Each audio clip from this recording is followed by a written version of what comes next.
Mace bow build for the warrior, and this is a condition orientated build going through defense, discipline, and also berserker for the warrior. So let's have a quick look at this build. It's going to be a very short video just talking about the build itself. Now, I make these videos in a very basic way. I don't really show the combinations too much and everything else, especially since I'm just going up against a golem. I can't really show you the amount of usage in terms of condition removal that this truly has, and it's ridiculous. And we're going to go through the traits and talk about why that is. But we'll talk about the abilities briefly. We'll talk about why the warrior is now strong in the meta, or at least is in the meta. I still don't feel as if it's 100% needed thing, but that's the way the meta is at the moment, and that's actually quite good in itself. It can be defeated. It's not just a massively OP build, but it is it's quite tough to kill, and if it's able to get a lot of its condition damage off, then you are up a creek without a paddle. So the reason also it's good versus condition builds, actually warrior versus warrior is always very interesting because he's got a lot of condi removal, so it's a lot about making sure you hit your abilities and you're able to avoid and cleanse them at the right time. So sounds obvious, but you know, this build video is for everyone. It's for everyone from beginners to, you know, higher end who may not watch this video, but you know, maybe they pick up some info that they didn't really think about or just reminded themselves about. So what is this build good in? What is this warrior build good in? Now, 1v1s he's especially good at, as well as in small skirmishes and in even team fights, I would say. Doesn't really offer up support. This isn't what this build is. I mean, he can lock down opponents, which is good. He can offer up a ton of pressure in team fights as well, especially down cleave on bodies. With the longbow, of course, it offers up interrupts, it offers up blocks.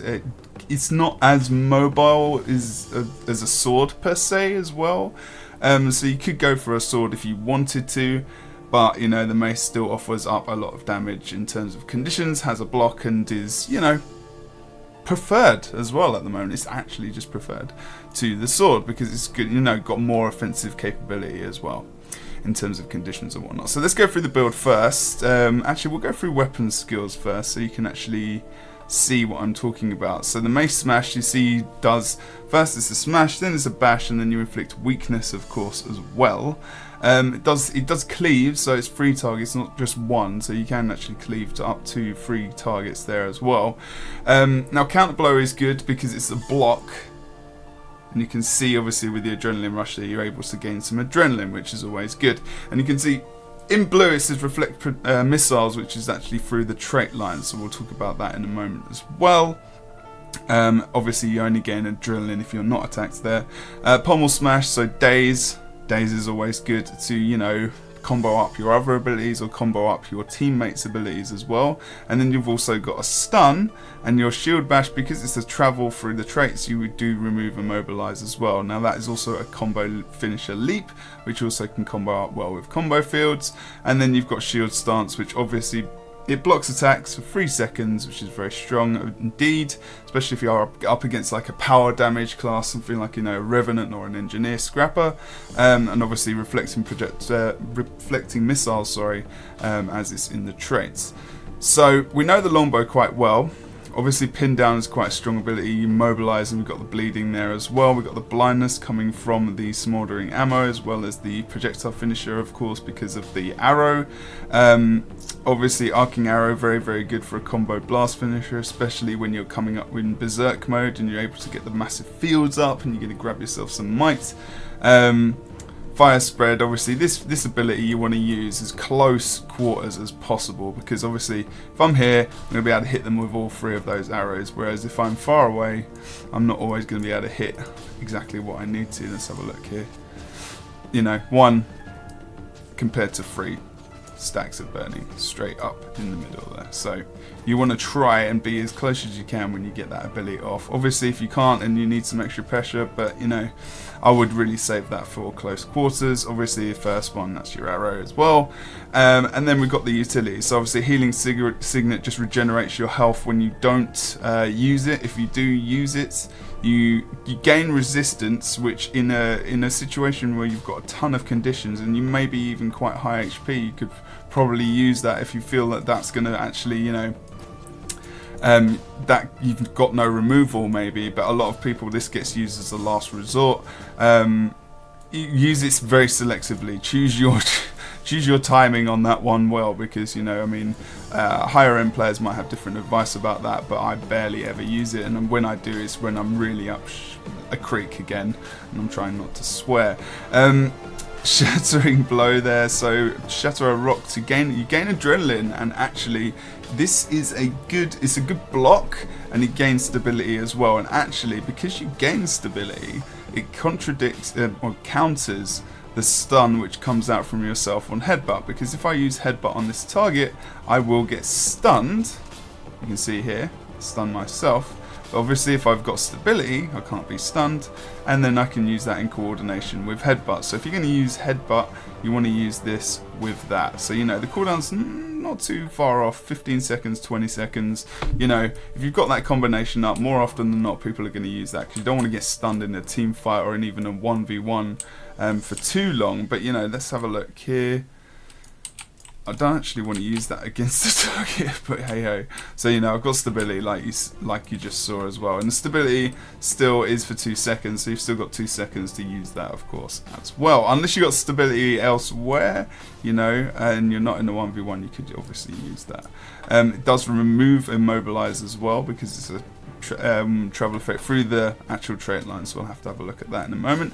Endure pain, obviously we all know what this is, good stun breaker as well, and then berserker stance to gain adrenaline as well as gaining that resistance. So Condi removal, you're seeing a very, very strong amount of Condi removal from this build, and you can see obviously with the berserker, which is the new elite specialization which is coming in with this build, you are able to get off a lot more as well. Torch isn't going to be used in this build though, but we are going to see the use of these primal rage skills which have come out as well. So obviously we go into berserk mode, and then you've got skull grinder here, and then you've got scorched earth here as well. And you can see, let's just put this out here, you can see the amount of pressure that would have on the point, of course.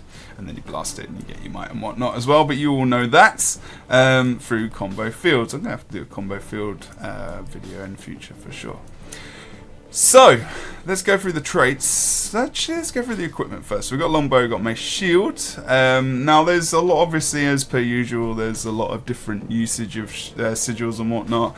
Sigil of Geomancy and Doom really seems to be the main ones for Condi builds as well, because obviously you get the bleeding, you get the you get the poison as well. So we're not getting a lot of poison in the build. It's always very, very good to have. Torment as well, just extra pressure, of course. The more they're moving, the more Condi damage they get. And then Sigil of Leeching I've put on the shield just to leech some health, to give me that extra, you know, sustain in terms of, you know, getting my HP back. Then we got Rune of Crate, which is really, you know, Condi damage and bleeding duration, really, really good. And you can see on the 6th set as well, when you use your elite skill, you inflict bleeding, torment, and poison. And because your elite skill is only 20-second cooldown, obviously the ICD of the actual rune itself is 30, so every 30 seconds you can use that very, very well. So that's the benefit of having a really, really short cooldown. I mean, you could go for something even more tanky, but you know, you don't need to, because you've got so much Condi removal yourself, and you could be going up against, you know, more Condi orientated builds, or you know, whatnot as well. Now, a hard counter to this build obviously is going to be an elementalist who can just rinse those conditions, but a warrior can kill an elementalist, a support elementalist, in a 1v1 as well, because of so much pressure that gets applied. But if the elementalist is in the 1v1 versus a warrior, he's probably in the wrong place, or he's actually just trying to hold a cap, and he'll get, you know, replaced, or he'll get +1'd as soon as possible anyway. So it shouldn't really happen too much. So for an Ellie, like a support bunker Ellie running soldiers, you don't want to be going versus this guy, because you're likely to be in the wrong place, because he's likely to be in a 1v1. You'll normally see these guys in 1v1s. You will see them in every situation, to be honest, but because they apply good pressure on points as well, they are extremely, I don't know, I'm not convinced by the Warrior. I'm not convinced it's something you need. Like I said, you know, the 2 teams from America who are going to the NA Pro League to the Pro League finals aren't running them at the moment, but the EU teams are, and I feel there's a real lack of mobility with this class. But you know that it gets made up for elsewhere in terms of, you know, a Mesmer and whatnot as well. So let's go through the traits. Now I've been through this. Discipline, defense, and berserker. So first one's going to be discipline, of course. So gain adrenaline on weapon swap. So obviously when you're in combat, let's just do that. And there you go. Boom. Weapon swap, you can see about 5 worth of adrenaline is just built up there straight away. So good weapon swapping. Awareness is very, very good. Run faster while wielding melee weapons. That's what it says on the tin, really. You could just see that really well just happening right there. Remove conditions when you swap weapons. So obviously, you know, discipline is really, really good in terms of, you know, your weapon swap and focusing on what weapon set you're actually using, of course. So when it says discipline, it's really good because you do have to think about your weapon swapping. You know, moving between points, you want to make sure you're in your melee set because you're going to be moving faster. If you've got conditions and you've only got 2 per se, and you can weapon swap, you can just get, you know, get that weapon swap and actually remove a condition. Sorry, it's just 1 condition there. You know, it just makes sense. So, you know, here we go. And obviously that 5 seconds recharge time is very, very strong as well in terms of, you know, backing everything up. Gain might on weapon swap as well. Burst skills recharge 15% faster. And then we've got burst skills deal more damage and restore a portion of the adrenaline spent on use. So obviously when we're taking burst skills, we mean that this skill right here.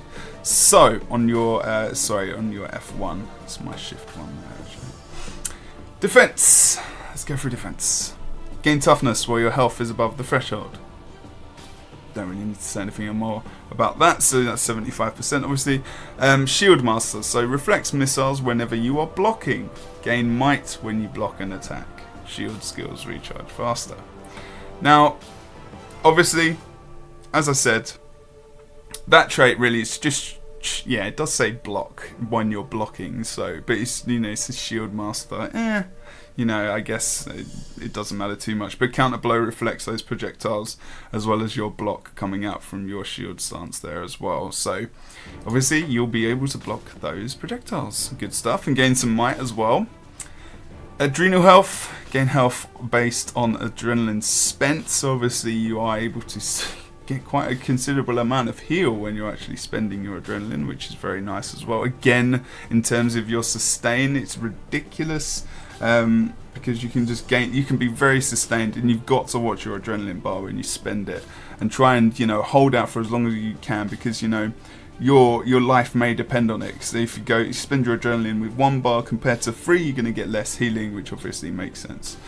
So you want to, you know, you might be able to build that up a lot quicker, especially if you've got abilities left to actually build your adrenaline, such as, you know, berserker stance and whatnot. Endure pain, of course, you get this when you're below 50% HP, and of course, you know, we all know what endure pain is. Good for the stun break as well if you're in that position. So spiked armor, next game retaliation when you block or are struck by a critical hit. Now obviously we're blocking quite a lot as well, so when you can see someone's going to come up with their burst, you know, maybe like a scrapper's coming up with their whirl on their second ability on the hammer or something like that, you can put up your block and you'll be able to get a little bit of retaliation back to that target. And then cleansing ire. Never seen this before, boys and girls. Gain adrenaline when hit. Remove a condition for every bar of adrenaline spent when you hit with a burst skill. I think then at the moment there's something going on with the berserker skills where people are saying that this isn't working correctly for the bow, but you know, I'm not going to talk about that now because this build video will be lasting through that, so I'm not going to talk too much about bugs and whatnot. I'm just going to tell you exactly how it is. So obviously remove a condition with every bar of adrenaline spent when you hit with a burst skill, so you have to actually hit them, of course. Berserker next. So obviously I told you like before, you get access to Berserk and Primal Bursts, and it says here when you go into Berserk mode as well. Let's just build up this damage so you can see what I mean here. So obviously you've got to get this bar to full, just pressing 1, there we go. So you can see you're going to be able to get a ton of boons for this, and your attack speed is increased as well. You can visibly see, and you can see as well the field which is put down, which I can of course blast to grab myself some might, because it's a fire field. My third skill on the bow is of course a combo blast finisher. So that's pretty nice with the speed increase as well. We're getting the adrenaline as well back in with that. And yeah, getting access to that massive amount of cleave damage that you can see from the burst skill as well. Obviously with the mace you have a similar ability, well it's not similar at all actually. Let's build this up and you can see what I'm talking about in terms of that. But while he's just auto attacking, we're going to go through the rest of this. So always angry, gain increased damage and condition damage when you enter or exit Berserk mode. So when you haven't got your burst ability available, I would probably say using things like your longbow to get extra burning damage and whatnot is going to be extremely useful. Actually just almost killed the mob just based off that. So you can see there, blindness, bleeding, confusion and cripple.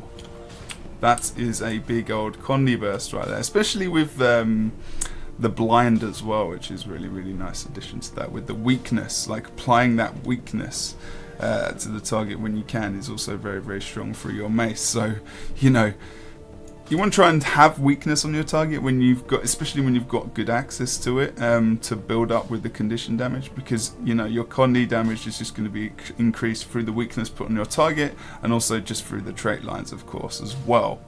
Like for example, always angry. Dead or alive, so taking fatal damage while in Berserk mode will heal you. So when you're in that Berserk mode of course, and you've pressed your F2 up here and you've got significant hit onto you, will get healing of 5.2k, which is really great. Fatal damage, I don't know what constitutes fatal damage actually. That's the one thing I didn't look up, but I'll probably put it in the description below. Fatal Frenzy, gain boons when activating Berserk mode. So obviously we saw that coming through anyway, which I showed you here. And there's, as normal, blue, when something is blue on the abilities on your bar, that's been augmented through your traits and makes complete sense. So when you go into Berserker, this is just the way it is. It seems a bit weird that it's just there, but hey ho, it should just be inbuilt with that, but I think maybe that would be a bit too strong. Eternal Champion, so gain stability while in Berserk mode, gain stability and might when you break out of stun.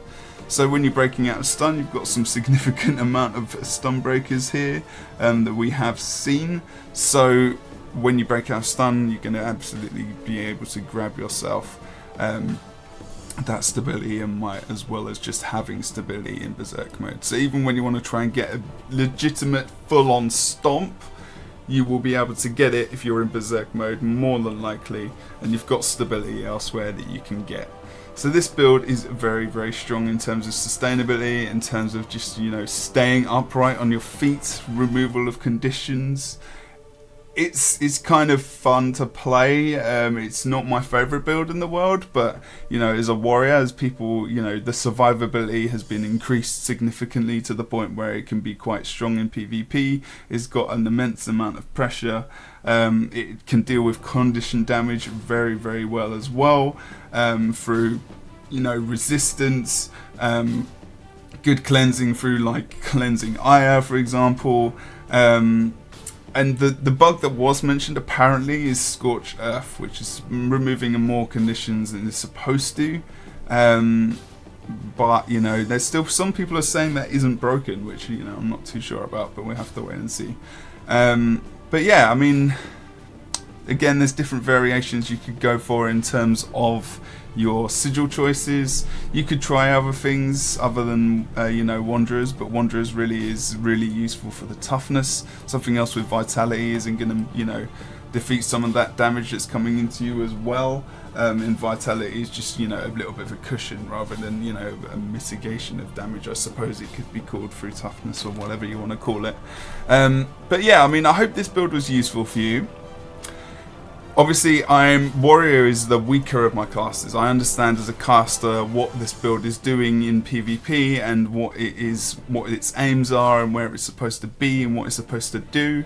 In terms of playing it, giving you combinations and stuff, I will try and work on that for you in the future to learn myself, because again, it's still new to me in terms of playing it, and I'm trying to get to know it quite well, and I want to give you that when I have a little more knowledge in terms of the best rotations, because I don't feel there's a massive amount of rotations. It's massively situational in terms of the conditions coming out, because you don't want to use all your burst skills and everything else just in terms of your damage. You need to be careful if potential people that come in with condition damage onto you, such as Necros or other warriors or Mesmers or whatever else is on the opposite team.